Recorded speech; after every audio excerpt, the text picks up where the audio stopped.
Hello everybody, welcome back, or welcome for your first time if you've just joined me. It's Catherine from Jayne Catherine on Books, and I'm going to do a review wrap up of the books I've read so far in January.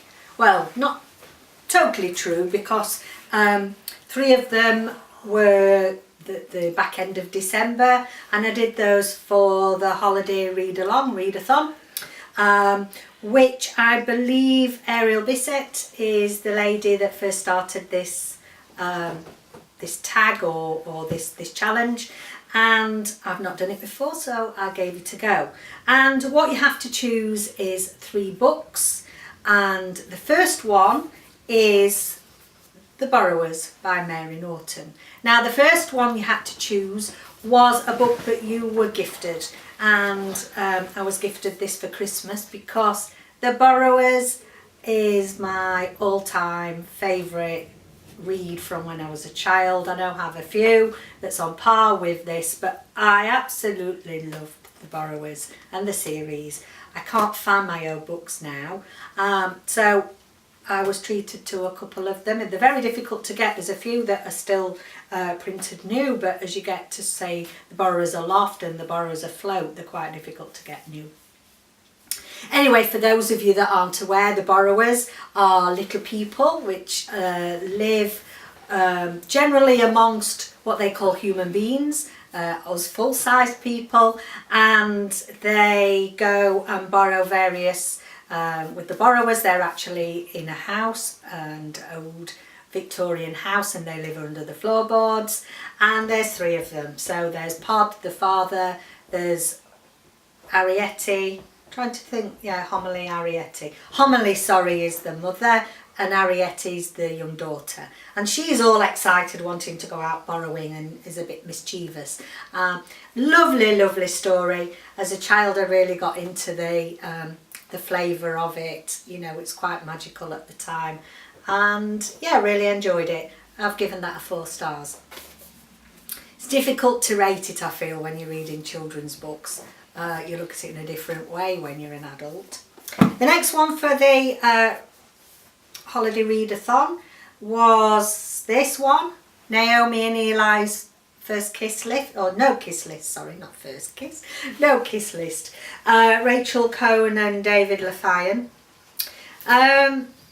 I think I hauled this in one of my haul videos, and the premise of this is that they were best friends. It's a YA novel, and they created a no kiss list just to make their friendship sort of run along more easily, so they don't get involved in people that each of them like. And it all goes astray when Eli kisses Naomi's boyfriend.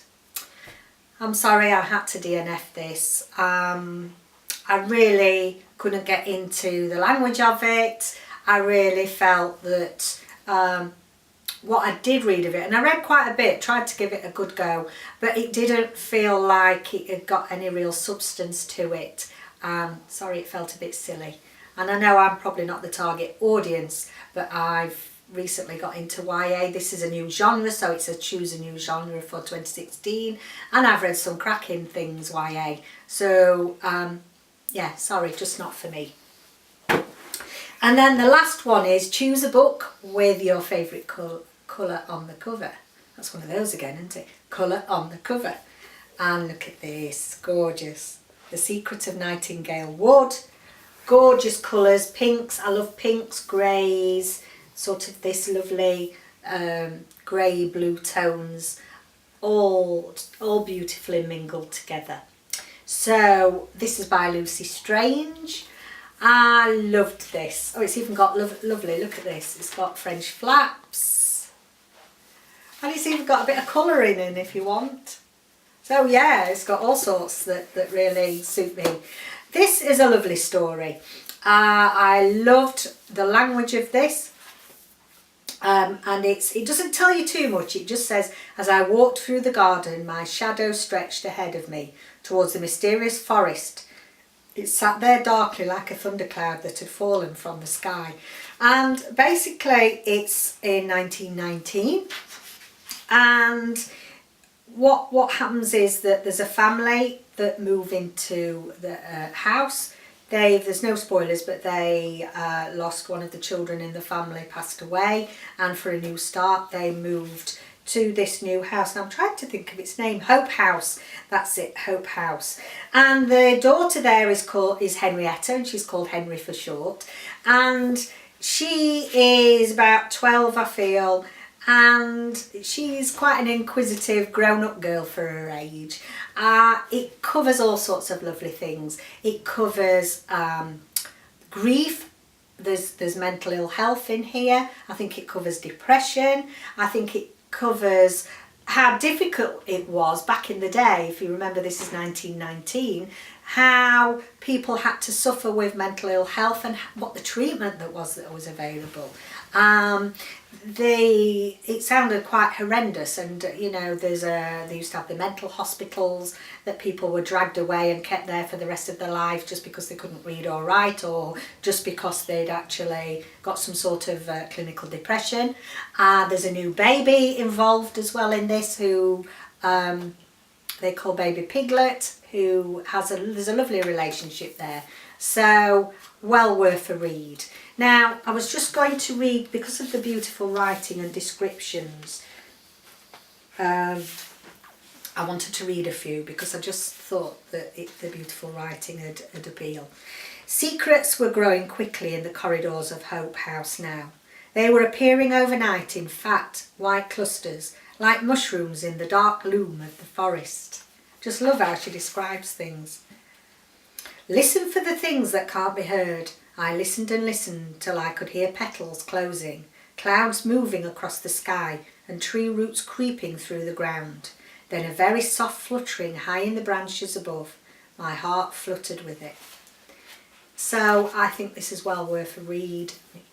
Back's beautiful cover as well. I gave it 4.5 stars.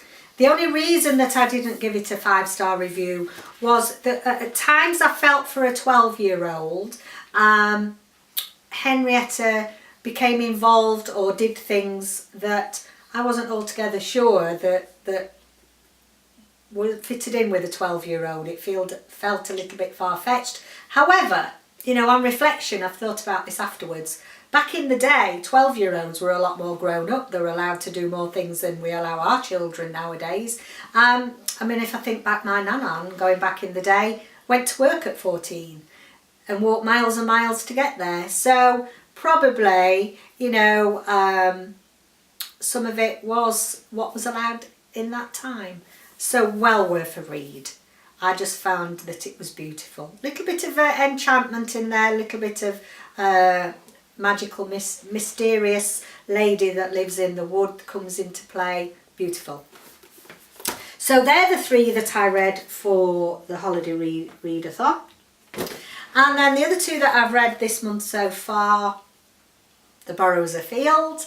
This is the second one in the Borrowers series, and this is where the family of 3, Pod, Arietti and Homily, have to flee from the house where they are and set out across woods and fields to try and find some of their family that live in a badger set. And it's all about them trying to find somewhere to live and borrowing things that enable them to do that in a different setting to what they're used to.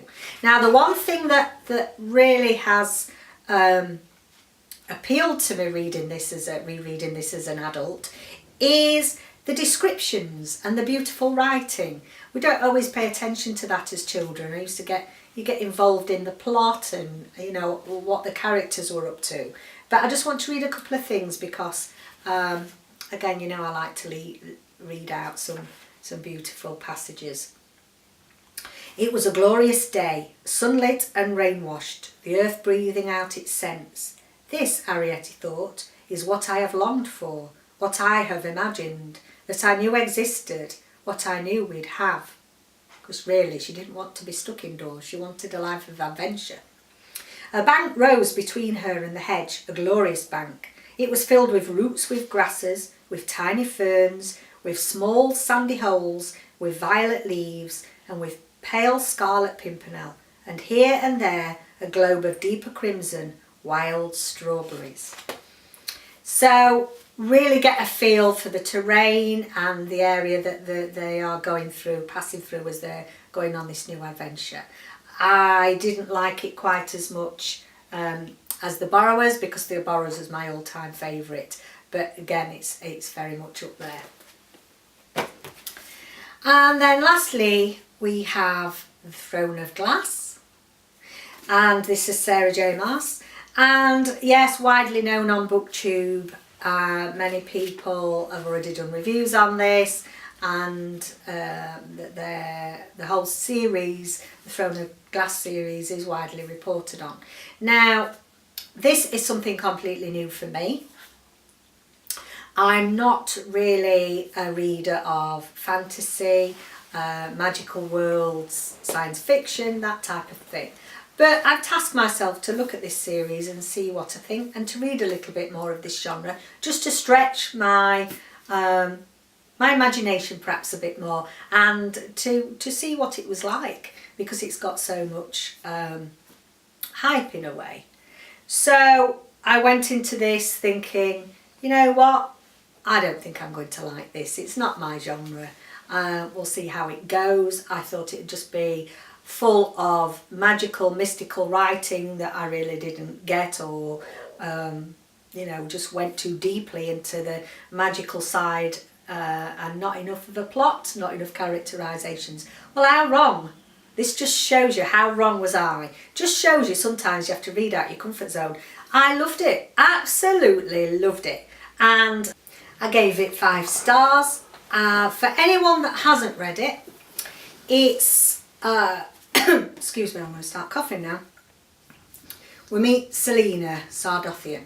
Now, she is an 18-year-old young lady. She's an assassin that has been convicted of some crime, and she's been sent to these salt mines, and it's like a hard labour camp. It's really an awful, disgusting place. But what happens is that she's rescued from there to enter a competition. And this is a competition whereby she's up against other would-be assassins, or, you know, people that have been rescued from other camps, or for want of a better word.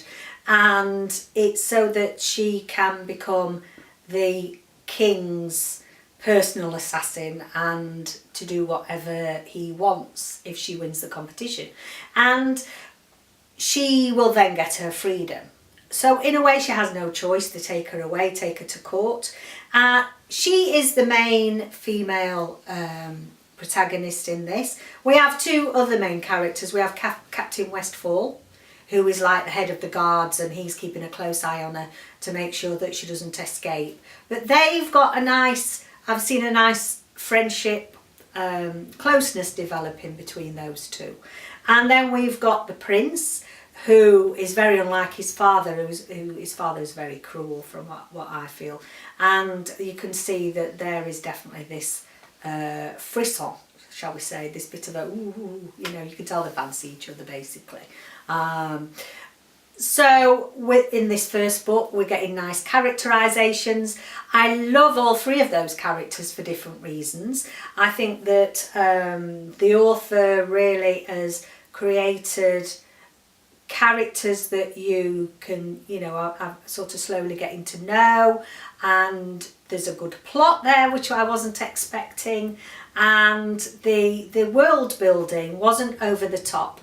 You know, obviously you find out a bit about Endovia, and where the salt mines are, and where, you know, where the king, I can't remember what the world is that the king is. Can't remember what his lands are called now. And to me it was just nicely done.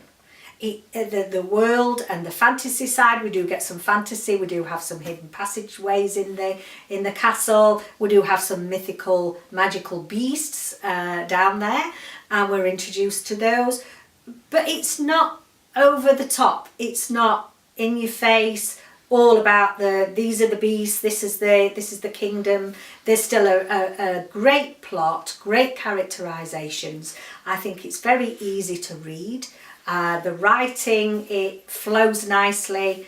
Yeah, I'm totally surprised. I've already bought the other one, the second one now, which is, I've just got on here somewhere, Crown of Midnight.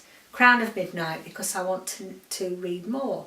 So totally taken aback with that. So just shows you can surprise yourself by trying new things. So there we go. I'm going to be joining all these other lovers of the Throne of Glass series. We'll see how we go with book 2 and I'll let you know. So there we go. That's some of the books that I've read so far in January.